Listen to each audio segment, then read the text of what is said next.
नमस्कार दोस्तों, स्वागत है आप सभी का फ्री एजुकेशन वार चैनल पर, जहां पर हम हिस्ट्री को चैप्टर वाइज स्टेप वाइज पढ़ रहे हैं। आज हम पढ़ेंगे पाषाण काल के बारे में। तो सबसे पहले हमने पिछले लेक्चर में देखा था कि पाषाण काल को हम 3 भागों में विभाजित करते हैं: पुरा पाषाण काल, मध्य पाषाण काल, नव पाषाण काल। फिर पुरा पाषाण काल को फिर से 3 भागों में बांटते हैं: निम्न पुरा पाषाण काल, मध्य पुरा पाषाण काल और उच्च पुरा पाषाण काल। इस क्लास में हम इन सभी को 1 बाय 1 बारीकी से समझेंगे। सबसे पहले हम पढ़ेंगे निम्न पुरा पाषाण काल को, कि निम्न पुरा पाषाण काल होता क्या है। अगर एक बार आपने इस वीडियो को कंप्लीटली देख लिया तो मैं आपको विश्वास दिलाता हूं कि पाषाण काल में आपको कभी भी कोई भी दिक्कत नहीं आएगी, आप बिल्कुल आसानी से इसे समझ पाएंगे। तो चलिए निम्न पुरा पाषाण काल को शुरू करते हैं। देखिए, जब हम पाषाण काल को समझते हैं तो उसके लिए हमारे पास सबसे पहले औजारों को समझना जरूरी है कि उस काल में कौन से औजारों का प्रयोग किया जाता था। क्योंकि पाषाण काल की पहचान क्या है? औजार, पत्थर से बने हुए औजार। तो ये जो औजार हैं ये काफी बार हमें कंफ्यूजिंग कर देते हैं के नाम के हिसाब से। तो आज हम इमेज के साथ देखेंगे कि एक्चुअल में ये होते क्या हैं। तो सबसे पहले तो जो निम्न पुरा पाषाण काल के जो औजार हैं उनको हम 2 भागों में विभाजित करते हैं। एक जिसमें चापर और चोपिंग आता है, दूसरा जो पार्ट होता है उसमें एसुलियन औजार आते हैं। अब चापर क्या होता है, चोपिंग क्या होता है, उसके बाद एसुलियन औजार क्या होते हैं, तो मोटे तौर पर पहले तो ये समझ लीजिएगा कि चापर और चोपिंग जो होते हैं ये निम्न पुरा पाषाण काल में सबसे आरंभ में ये औजार यूज किए जाते थे। अब ये जो 2 औजार होते थे, चॉपर और चॉपिंग, इनमें क्या था कि ये सबसे पहले इनकी शुरुआत की गई थी, तो ये इतने विकसित नहीं थे। और कुछ समय बाद जब इन औजारों को विकसित कर लिया गया, इन्हीं औजारों का आगे चलकर जो विकसित रूप था वो एसुलियन औजार कहलाता है। ठीक है, इसको हम फिर से 2 भागों में विभाजित करते हैं। कौन कौन से भागों में विभाजित करते हैं? एक हस्तकुठार, जिसको हैंड एक्स भी कहा जाता है, दूसरा विदारक या क्लीवर कहा जाता है। इसके बाद हम चलते हैं नेक्स्ट, इनको जानते हैं चापर क्या होता है, चॉपिंग क्या होता है। यहां पर देखिए, जो चॉपर होता है, चॉपर वाले जो हथियार होते हैं, जब कोर, सबसे पहले हमें देखना है कोर क्या होता है, फलक क्या होता है। ये यहां पर जो इस इमेज में हम देख पा रहे हैं, हमने एक पत्थर को तोड़ा। जब एक पत्थर को तोड़ेंगे तो एक बड़ा हिस्सा होगा, एक छोटा हिस्सा टूट के अलग हो जाएगा। जो छोटा हिस्सा होता है उसको फलक कहते हैं, जो बड़ा हिस्सा रह जाता है उसको कोर कहते हैं। तो पाषाण काल में दोनों पर हथियार बनाए जाते थे, कोर पर भी और फलक पर भी। जो फलक पर बनाए जाते थे उनको फलक औजार कह देते हैं, जो कोर पर बनाए जाते थे उनको कोर औजार कह देते हैं। ये बात हमारे लिए जानना जरूरी है। जैसे जैसे तरक्की करेंगे फलक पर औजार बनाना शुरू कर देगा मानव, और पहले कोर पर औजार बनाता था। अब अगर चापर की बात करते हैं तो जब कोर पर एक ही तल पर काम किया जाता है, तो आप इस इमेज को देखिए, इसमें आप देख पा रहे होंगे कि इसके सिर्फ ये हाफ वाला जो हिस्सा है यहां पर काम किया गया है, जो दूसरा है इस पर भी इस वाले हिस्से में काम किया गया है। तो इसको क्या कहते थे? चापर। और जब किसी पत्थर के औजार के ऊपर दोनों साइड काम किया जाता है तो उसको चैपिंग औजार कहा जाता था। जैसे ये वाला, इसके ये मिडिल हिस्सा हो गया, इसके इस हिस्से में भी काम किया गया है, इसके इस हिस्से में भी काम किया गया है, तो इसको चैपिंग कहा जाता था। सिंपली तौर पर एक बार फिर से समझ लीजिए, कोई पत्थर है, अगर उसके एक हिस्से पर काम किया गया है तो उसको चापर कहा जाता था, अगर उसके दोनों हिस्सों पर काम किया गया है तो उसको चैपिंग औजार कहा जाता था। अगर इसूलियन औजार की बात करते हैं तो ये क्या थे? ये थोड़े से विकसित औजार होते थे, इन्हीं का विकसित रूप होता था। इनको हस्त कुल्हाड़ी भी कह सकते हैं, या हैंड एक्स भी कहा जाता है, या हस्त कुठार भी कहा जाता है, कुछ भी बोल सकते हैं आप। उसके अलावा विदारक, विदारक क्लीवर, ये क्या होता था? अपेक्षाकृत समतल औजार होते थे जिन्हें चौड़ा, आयताकार या त्रिकोणीय फलकों से बनाया जाता था। इसका एक हिस्सा चौड़ा तथा तीक्ष्ण फलक वाला होता था। जैसे ये वाला आप देख रहे हैं ना, ये वाली जो इमेज है ये क्या है, समतल उसके ऊपर बनाई गई है, आगे से बिल्कुल पतला है, इसके दोनों साइड से इसके फलकों को उतारा गया है। तो निम्न पुरापाषाण काल में मुख्य तौर पर इन औजारों का प्रयोग किया जाता था। अब आगे देखते हैं कि चापर और चैपिंग ये हमें मिलते कहाँ से हैं। सबसे पहले पंजाब की सोहन नदी घाटी, ये सिंधु की सहायक नदी है और पंजाब में पड़ती है, जो अभी पाकिस्तान में आता है। इसमें क्या था, इसमें सोहन नदी घाटी के ऊपर हमें जो चापर और चापिंग, ये दो तरीके के औजार मिले हैं। चापर चापिंग आप समझ गए होंगे कौन से औजार हैं। अब ये औजार यहां पर मिले हैं, तो इसीलिए इसे सोहन घाटी संस्कृति भी कहते हैं। सोहन घाटी संस्कृति क्या है, अगर आपसे पूछ ले कि सोहन घाटी की जो संस्कृति है उसमें कौन से औजार पाए गए, तो भी आप बोल सकते हैं चापर और चैपिंग, ये दो औजार पाए गए थे सोहन घाटी में। ठीक है, इसके बाद हमें आगे चलते हैं। एसुलिन, एसुलिन हमने क्या बताया था, ये वे औजार हैं जो बहुत विकसित किए गए। चापर और चैपिंग का अगला स्टेप है ये। तो ये हमें कहाँ मिले, ये मद्रास के बदमुदरई और अतिरक्कम से मिले हैं, इसलिए इसे मद्रास संस्कृति भी कहा जाता है। इतिहास में एक चीज नोट कर लीजिएगा, जो आमतौर पर पहली बार कोई चीज मिलती है तो उसको उसी का नाम रख दिया जाता है। अब हमने क्या पढ़ा, इसको मद्रास संस्कृति भी कहा जाता है क्योंकि ये मद्रास से मिले थे। अब हमारे माइंड में दो चीजें सेट हुई। चापर क्या होता है, चापर वो हथियार होता है पत्थर का जिसके एक साइड से काम किया गया है।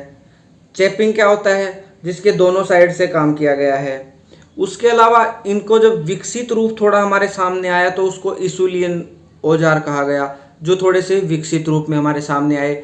उसके दो थे, हस्तकुठार और विदारक, ये निम्न पुरापाषाण काल के मुख्य औजार थे। अब सवाल उठता है मिले कहाँ, तो सोहन नदी घाटी जो पंजाब की है, वर्तमान में पाकिस्तान में है, यहाँ पर हमें चापर और चैपिंग के औजार मिले क्योंकि ये औजार सोहन नदी घाटी में मिले। इसके बाद इसको मद्रास संस्कृति। अब एक चीज देखिए, जो सोहन नदी घाटी है ये उत्तर पश्चिम में पड़ती है, जैसे ऊपर जो सिंधु जम्मू कश्मीर वाला जो हिस्सा है उसके थोड़ा सा इस साइड में पड़ती है ये, ठीक है। और मद्रास दक्षिण में पड़ता है। तो हमारे माइंड में एक बात और क्लिक करेगी, क्या करेगी कि चापर और चैपिंग वाले जो हथियार थे वो ऊपर वाले हिस्से में मिले हमें, उत्तर भारत में या उत्तर पश्चिम भारत में हम बोल सकते हैं। उसके बाद जो एसुलियन, जो विकसित औजार पत्थर के हमें मिले हैं वो हमें मिले हैं दक्षिण में, मद्रास वाले हिस्से में। ठीक है, अब आगे चलते हैं। अब क्या है, सोहन जो घाटी है उसके अंदर एक चौतरा नामक स्थल है, यहां से हमें हस्तकुठार की प्राप्ति हुई है। अब हस्तकुठार कहाँ मिलता था, मद्रास संस्कृति में, मद्रास मतलब दक्षिण भारत में। और चौतरा नामक जो स्थान है सोहन घाटी का ही स्थान है, वहां से हमें हस्तकुठार मिला है। इसका मतलब क्या हुआ, इसका मतलब ये हुआ कि इस स्थान को हम उत्तर व दक्षिण परंपराओं का मिलन स्थल भी कहते हैं। समझ में आ गया क्यों कहते हैं, क्योंकि जो हस्तकुठार है वो मद्रास संस्कृति का है और हमें सोहन घाटी में मिला है, चौतरा नामक स्थान पर। तो क्या मतलब हुआ, वहां पे उन लोगों का कोई संपर्क रहा होगा, इसीलिए इसे उत्तर व दक्षिण परंपराओं का मिलन स्थल भी कहा जाता है। इसके बाद आगे चलते हैं, निम्न पुरापाषाण काल। अब ये कहाँ हमें इनके स्थल की प्राप्ति हुई है ये जानना हमारे लिए बहुत जरूरी है। अब सोहन घाटी, सोहन घाटी क्या है, सिंधु नदी की सहायक नदी है, जो हमने देख लिया, ये ऊपरी हिस्से में, उत्तर पश्चिम हिस्से में आती है, अभी वर्तमान में पाकिस्तान के में है। इसके बाद बेलन घाटी, उत्तर प्रदेश। अगर पाषाण काल के बारे में पढ़ते हैं तो बेलन घाटी बहुत महत्वपूर्ण हो जाती है हमारे लिए, और सबसे महत्वपूर्ण ये इस वजह से भी हो जाती है क्योंकि सोहन घाटी वाला जो हिस्सा है वो वर्तमान में पाकिस्तान में है, भारत में नहीं आता है। तो हमें मुख्य तौर पर ध्यान देना है जो भारत के हिस्से में ज़्यादातर आता है। चलिए आगे पढ़ते हैं, नेवासा महाराष्ट्र। अभी जो मैंने यहाँ पर स्थान बता रहा हूँ इनको माइंड में नोट कर लीजिएगा, एग्जाम में यही स्थान होते हैं जो मेन तौर पर पूछे जाते हैं। नेवासा महाराष्ट्र में निमनपुरा पाषाण काल के ये औजार मिलते हैं।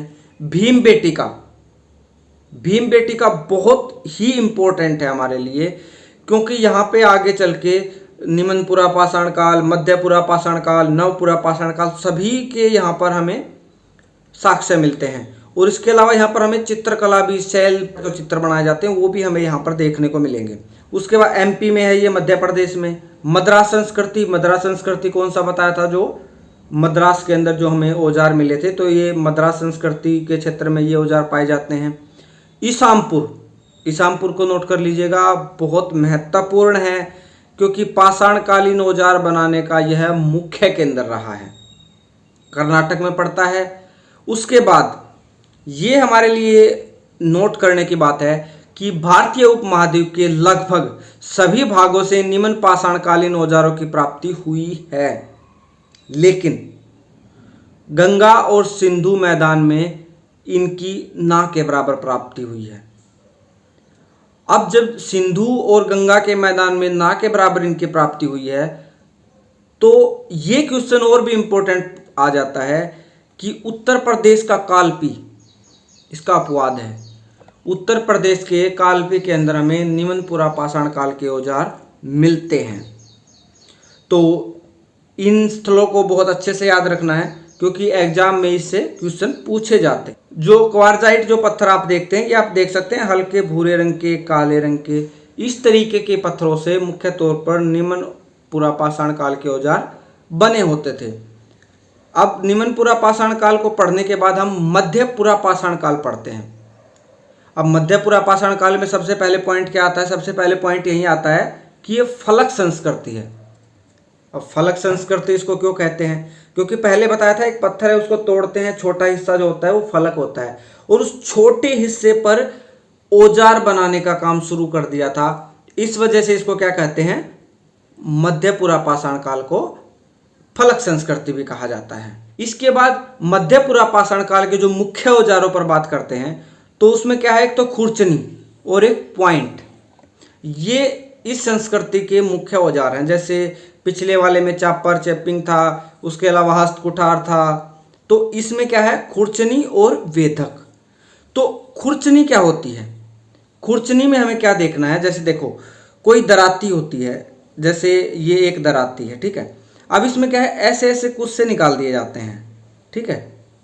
अब इनको क्या, ये वाला जो पॉइंट है, ये वाले जो पॉइंट हैं, इनको क्या किया जाता है, इनको पेना किया जाता है ऐसा करके। जैसे वर्तमान समय में हम जो दराती यूज करते हैं खेत में फसल काटने के लिए, उसमें क्या होता है, उसमें ऐसे दांते निकले होते हैं, तो इसमें क्या है, ऐसे दांते निकालना शुरू कर दिया, ठीक है। तो ये हमारे क्या हो गए, खुरचनी हो गए। उसके बाद नोक वाले या पॉइंट या इन्हीं को क्या बोलते हैं, हम वेधक बोलते हैं। इसमें क्या किया गया कि ऐसे ऊपर एक कोण निकाल दिया गया, त्रिकोण टाइप में, ऐसे पत्थर को मिलाया ऊपर कोने में जहां पर वो मिलते हैं, ऐसे नुकीला बना दिया गया, और इस पे भी ऐसे ही दराते निकाल दिए गए, जैसे ये अपना है और इस पे ऐसे दांते निकाल दिए गए, और इनको बीच से अच्छे तरीके से इन पे काम किया गया। तो ये औजारों में बदलाव आया, इस कारण क्या हो गया, मध्यपुरा पाषाण काल की ये विशेषताएं हैं। इसके बाद हम आगे चलते हैं, इसको मस्तूरियन संस्कृति भी कहा जाता है। अब मस्तूरियन संस्कृति क्यों कहा जाता है, जो पश्चिमी यूरोप का एक मस्तूरियन संस्कृति है, पश्चिमी यूरोप में, वहां से ठीक इसी तरीके के उपकरण पाए जाते हैं। ये जो हमने दो उपकरण पढ़े, इसी तरीके के उपकरण पाए जाते हैं, इसी कारण इसको मध्यपुरा पाषाण काल को मस्तूरियन संस्कृति भी कहा गया है। आगे चलते हैं, इस काल के उपकरण लूनी उद्योग के नाम से जाने जाते हैं। जो मध्यपुरा पाषाण काल है, इसमें जो हमें ये औजार पाए जाते हैं, इनको लूनी उद्योग के नाम से भी जाना जाता है। अगर मध्यपुरा पाषाण काल के प्रमुख स्थलों की बात करते हैं, तो बूढ़ा पुष्कर झील अजमेर में, होकरा झील, बिरधानी झील जो थार मरुस्थल में है, जैसलमेर, डिडवाना, नागौर, नेवासा महाराष्ट्र, इसको नेवासा उद्योग भी कहा जाता है। मैंने फिर से बताया था, नेवासा महाराष्ट्र में पड़ता है, और ये पाषाण काल के नज़रिए से बहुत ही महत्वपूर्ण स्थल है। उसके बाद कालपी, कालपी गंगा घाटी में पड़ता है, उत्तर प्रदेश में पड़ता है, महापाषाण के नज़रिए से यह भी बहुत ही महत्वपूर्ण स्थल है, इसको याद कर लीजिए, एग्जाम में इनसे क्वेश्चन आते हैं। भीमबेटका की अगर बात करते हैं तो ये मध्य प्रदेश में पड़ता है। इसमें भी आपने देखा निम्नपुरा पाषाण काल में भी इसका जिक्र था, मध्यपुरा पाषाण काल में भी इसका जिक्र है और आगे भी इसका जिक्र मिलेगा। अब अगर हम आगे बात करते हैं तो हमने निम्नपुरा पाषाण काल पढ़ा, मध्यपुरा पाषाण काल पढ़ा, अभी हम उच्चपुरा पाषाण काल पढ़ते हैं। अब इसमें भी सबसे पहले में क्या समझने होंगे, इसके औजार समझने होंगे, क्योंकि इसमें ब्लेड और ब्यूरिन हथियारों को यूज किया जाता था।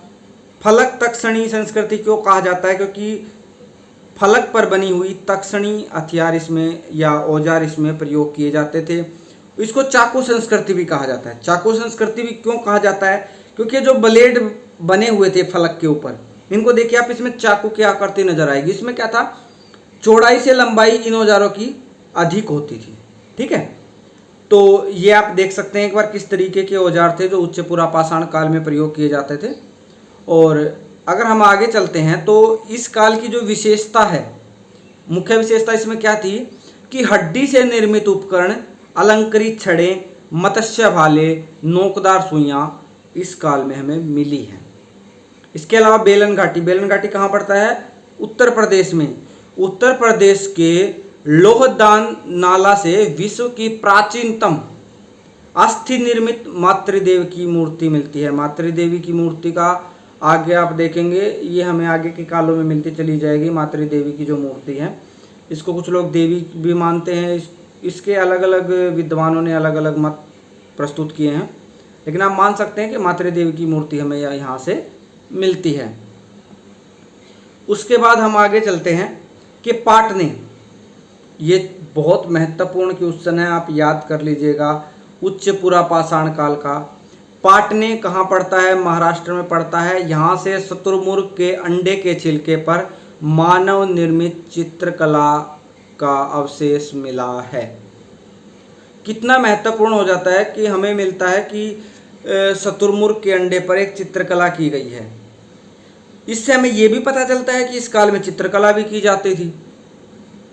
तो आगे जब हम चलते हैं, इसके जो महत्वपूर्ण स्थलों की बात करते हैं, तो इसमें इनाम गांव कहाँ पड़ता है, महाराष्ट्र में पड़ता है। पाटने कहाँ पड़ता है, महाराष्ट्र में पड़ता है। ठीक है, तो पाटने और इनाम गांव ये दोनों कहाँ पड़ते हैं, महाराष्ट्र में पड़ते हैं और उच्चपुरा पाषाण काल के लिए बहुत ही महत्वपूर्ण स्थल हैं। इसके बाद बिलासुरगामा गुफा जो है, कर्नूल, कर्नूल कहाँ पर पड़ता है, अपना आंध्र प्रदेश में पड़ता है। यहाँ से हमें क्या मिला है, एक दांत में छिद्र मिला है, एक दांत का अवशेष मिला है जिसमें छिद्र किया गया था। अब उसकी भी काफ़ी व्याख्याएं की जाती हैं। और भीमबेटका, इसको नोट कर लीजिएगा, बहुत महत्वपूर्ण क्वेश्चन है इसमें से, और ये स्थल भी बहुत महत्वपूर्ण है कि भीमबेटका की गुफा जो 3F24 सभा कक्ष गुफा या ऑडिटोरियम केव, इसको ऑडिटोरियम केव भी कहा जाता है। क्यों कहा जाता है, क्योंकि यहाँ पर एक स्थल मिला था जहाँ से लगता है कि पुराने काल में कुछ नाटक किए गए हों। इसके अलावा बाघोर स्थल भी बहुत ही महत्वपूर्ण है, भीमबेटका और बाघोर। इसके अलावा भीमबेटका जो आपने गुफा देखी और बाघोर, ये कहाँ पड़ते हैं, मध्य प्रदेश में। हमने क्या पढ़ा, जो पुरा पाषाण काल था उसके हमने तीनों कालों को पढ़ लिया, निम्न पुरा पाषाण काल, मध्य पुरा पाषाण काल और उच्च पुरा पाषाण काल। अब हम क्या पढ़ेंगे, अब हम पढ़ेंगे मध्य पाषाण काल। सीधा मध्य पाषाण काल पे आते हैं। मध्य पाषाण काल को संक्रमण काल भी कहा जाता है। अब संक्रमण काल इसको क्यों कहा जाता है, संक्रमण काल इसलिए कहा जाता है क्योंकि ये मिलन स्थल है पुरा पाषाण काल का और नव पाषाण काल का। इसमें दोनों के गुण दिखाई देते हैं। ये बदलाव का समय है जिसमें पुरा पाषाण काल की चीज़ें भी हैं, नव पाषाण काल की भी चीज़ें हैं, और ये बदलाव का दौर था। सबसे पहले तो ये देखते हैं कि मध्य पाषाण काल की विशेषताएं क्या है। एक तो लघु पाषाण उपकरण। हमने क्या किया, जैसे जैसे मानव तरक्की करता गया उसने अपने औजारों को, पत्थर से बने हुए औजारों को छोटा करना शुरू कर दिया। अब इस काल में क्या था, बहुत ही छोटे पत्थर के औजारों का प्रयोग किया जाता था। इनको माइक्रोलिथ भी कहा जाता था। अब जैसे ये आप देख रहे हैं, ठीक है, इस तरीके के औजार इसमें यूज किए जाते थे, जैसे त्रिकोण हो गया, समलंब हो गया। इसमें क्या था कि तीर अगर चलाते थे तो तीर के ऊपर भी इनको इस तरीके की आकृति इन्होंने बनाना सीख लिया था और इस काल में तीर कला भी आ चुकी थी। अब हम पढ़ते हैं पाषाण काल के बारे में। यहाँ पर जो भी आपको बताया जाएगा वो बहुत ही इम्पोर्टेंट फैक्ट है, उनको नोट डाउन कर लीजिएगा कि आदमगढ़ मध्य प्रदेश, आदमगढ़ कहाँ पड़ता है? मध्य प्रदेश में पड़ता है। बागोर कहाँ पड़ता है? राजस्थान में पड़ता है। यहाँ पर पशुपालन के प्राचीनतम साक्ष्य मिले हैं। इसके बाद अगर हम बात करते हैं कब्र और जीवन निर्वाह, इससे संबंधित हमें प्रतापगढ़ जिला उत्तर प्रदेश के सरायनाहर, महदहा, दमदमा के प्रमुख स्थल हैं। स्थायी पत्थरों के भारी चक्की के प्रमाण हमें यहाँ पर मिलते हैं। हमें यहाँ पर स्थायी जीवन के भी प्रमाण मिलते हैं। नोट कर लीजिएगा, ये तीनों स्थल बहुत ही महत्वपूर्ण हैं और काफ़ी बार एग्जाम में आते हैं। सरायनाहर, महदहा और दमदमा ये कहाँ पर पड़ते हैं? ये उत्तर प्रदेश के प्रतापगढ़ जिला में पड़ते हैं। क्यों महत्वपूर्ण होते हैं हमारे लिए? क्योंकि यहाँ से हमें पत्थर की चक्कियाँ मिली हैं और पत्थर की चक्कियाँ मिली हैं, इसका मतलब क्या हुआ कि यहाँ पर मानव स्थायी तौर पर रहता था, इसलिए ये हमारे लिए महत्वपूर्ण हो जाता है। उसके बाद सरायनहार में कंकाल की पसलियों में धंसा हुआ तीर भी मिला है। ठीक है, हमें एक कंकाल की प्राप्ति हुई है, उसके पसलियों में एक तीर घुसा हुआ था। इसके अलावा महदहा से सर्वप्रथम मानव की अस्थियां, सर्वप्रथम गर्त, मृतक संस्कार विधि के साक्ष्य मिलते हैं। अगर हम इससे आगे चलते हैं तो हम देखते हैं कि दमदमा से हमें 41 मानव समाधान मिले हैं जहां पर मानवों को दफनाया गया था। भीमबेटिका कहाँ पर है? मध्य प्रदेश में है। यहाँ से हमें क्या मिला है? शिकार करते हुए चित्र और गणेश की मूर्ति का प्राचीनतम हमें चित्र मिला है। इसके अलावा वराह का चित्र भी हमें यहाँ पर देखने को मिलता है भीमबेटिका में। भीमबेटिका भी बहुत ही महत्वपूर्ण है। उसके बाद हम आगे चलते हैं। विश्व का पहला शैल चित्र। शैल चित्र क्या होता है? शिलाओं पर बनाया गया चित्र। कैमूर पहाड़ियों में स्थित सोहारी घाट, मिर्जापुर, उत्तर प्रदेश से मिला है। कृषि संक्रमण की शुरुआत बेलन घाटी के चौपानी मांडव पुरास्थल से हुई है और इस समय का प्रमुख पालतू जानवर था कुत्ता। एक चीज और नोट कर लीजिए, कृषि संक्रमण की शुरुआत बेलन घाटी के चौपानी मांडव, चौपानी मांडव बेलन घाटी में पड़ता है। बहुत ही महत्वपूर्ण स्थल है, एग्जाम में क्वेश्चन आ सकता है। इन्हीं कुछ फैक्ट के साथ हमारा जो पूरा पाषाण काल था, मध्य पाषाण काल था, ये कंप्लीट हो चुका है। अब हम पढ़ते हैं थोड़ा नव पाषाण काल के बारे में। विश्व में नव पाषाण काल 9000 ईस्वी पूर्व तथा भारत में लगभग 4000 ईस्वी पूर्व इसकी शुरुआत मानी जाती है। अब सवाल ये उठता है कि विश्व में 9000 साल पहले और भारत में 4000 साल पहले, तो ये काल में ये डिफरेंस क्यों आया? अब देखिए, एक्चुअल में क्या होता है कि नव पाषाण काल हम किसको बोलते हैं? जब कृषि की शुरुआत हो गई, मानव ने स्थायी तौर पर रहना शुरू कर दिया, इन्हीं कुछ विशेषताओं के कारण हम काल को विभाजित करते हैं। अब यही विशेषताएं विश्व में 9000 वर्ष पूर्व दिखाई देती हैं और भारत में 4000 वर्ष पूर्व दिखाई देती हैं। तो इसीलिए कहा जाता है कि विश्व में 9000 ईस्वी पूर्व ये काल आ गया था और भारत में 4000 ईस्वी पूर्व में हमें इसके लक्षण देखने को मिलते हैं। इसके अलावा सर्वाधिक प्रसिद्ध उपकरण जो हमें नवपाषाण काल का मिलता है वो क्या है? वो हमें मिलता है पॉलिशदार कुल्हाड़ी। ये नवपाषाण काल की विशेषता थी। उसके अलावा नवपाषाण काल में मृद भांडों का आविष्कार हो चुका था। मृद भांड क्या होते हैं? जो मिट्टी के जो बर्तन बनाए जाते हैं जिनमें खाद्यान्नों को रखना शुरू कर दिया था। अब देखते कैसे हुआ इनका, क्यों आवश्यकता पड़ी? कहा जाता है ना, आवश्यकता आविष्कार की जननी है। इनकी आवश्यकता क्यों पड़ी? मानव ने एक जगह पर रहना शुरू कर दिया, खेती करना शुरू कर दिया। अब खेती करना शुरू किया तो उसको कुछ उत्पादन भी हुआ। अब उत्पादन हुआ तो उसको रखने के लिए कोई जगह चाहिए ना, इसीलिए मृद भांडों का निर्माण आरंभ हो गया। अब इसमें क्या था? स्थायी जीवन शैली आ गई, पशुपालन आ गया, मानव ने कृषि की शुरुआत कर दी। इसके अलावा मेहरगढ़ कहाँ है? बलूचिस्तान में 7000 साल पहले कृषि की शुरुआत हुई और कपास के विषय में सबसे पहले साक्ष्य मेहरगढ़ में मिलते हैं। उत्तर प्रदेश के संत कबीरनगर जिले में स्थित लहुरा देव से भारतीय उपमहाद्वीप के प्राचीनतम साक्ष्य 8 से 9000 साल पहले के मिलते हैं, जब वहां पर हमें खेती के कुछ अवशेष मिले हैं, जहां से हमें अंदाजा लगता है कि वहां पे खेती की गई होगी। उसके अलावा कोल्डी हवा उत्तर प्रदेश में पड़ता है, यहाँ पर धान के साक्ष्य 6000 वर्ष पूर्व हमें मिलने शुरू हो जाते हैं। उसके अलावा बुर्ज होम बहुत ही महत्वपूर्ण स्थान है। कहाँ पर पड़ता है? कश्मीर में पड़ता है। इसका जो शाब्दिक अर्थ है बुर्ज होम का, वो होता है प्लेस ऑफ बर्च, यानी बुर्ज वृक्ष का स्थान। ये कहाँ पाया जाता है? हमें कश्मीर में पाया जाता है। यहाँ से हमें गर्तवास मिले। गर्तवास क्या होते हैं? गड्ढे खोदकर और नीचे मानव रहता था। उसके अलावा गुफराल का शाब्दिक अर्थ कुम्हार की गुफा, इसमें भी हमें गर्तावास मिले हैं। ये कुछ महत्वपूर्ण पॉइंट हैं हमारे लिए। और जो कोहिल्डवा है बेलन घाटी में पड़ता है, जहाँ से डोरी या चटाई छाप मृत भांड मिले हैं, जो बहुत ही प्रसिद्ध हैं। महागढ़ा ये बेलन घाटी में पड़ता है। क्यों महत्वपूर्ण हो जाता है? क्योंकि यहाँ से हमें गौशाला के साक्ष्य मिलते हैं। चिरांद कहाँ पर है? बिहार में पड़ता है। यहाँ पर हमें सार्वजनिक तौर पर भोजन बनाने के अवशेष मिलते हैं। इसके अलावा नवपाषाण काल में हमें राख के टीले मिलते हैं। राख के टीले क्या होते हैं? जैसे राख का एक ढेर मिला तो वहाँ से अंदाज़ा लगाया गया कि यहाँ पर आग जलाई गई थी और बड़े स्तर पर जलाई गई थी। अब इसके लिए जो इतिहासकार हैं वो अलग अलग मत रखते हैं। कोई बोलता है कि हो सकता है यहाँ पर पशुओं को रखा गया हो और उनके गोबर में आग लगा दी गई हो सकता है यहाँ पर सामूहिक तौर पर भोजन का निर्माण किया गया हो। तो अभी इतिहासकारों में इनके लिए कोई फिक्स तथ्य नहीं है, लेकिन हाँ अनुमान लगाया जाता है कि राख के टीले हमें नवपाषाण काल में मिलते हैं और दक्षिण भारत में हमें राख के टीले मिलते हैं। इसके अलावा नवपाषाण काल की जो एक और विशेषता है उसको क्या कहते हैं? डोलमेन। ये जो है ये डोलमेन है, ये दक्षिण भारत में मिले हैं।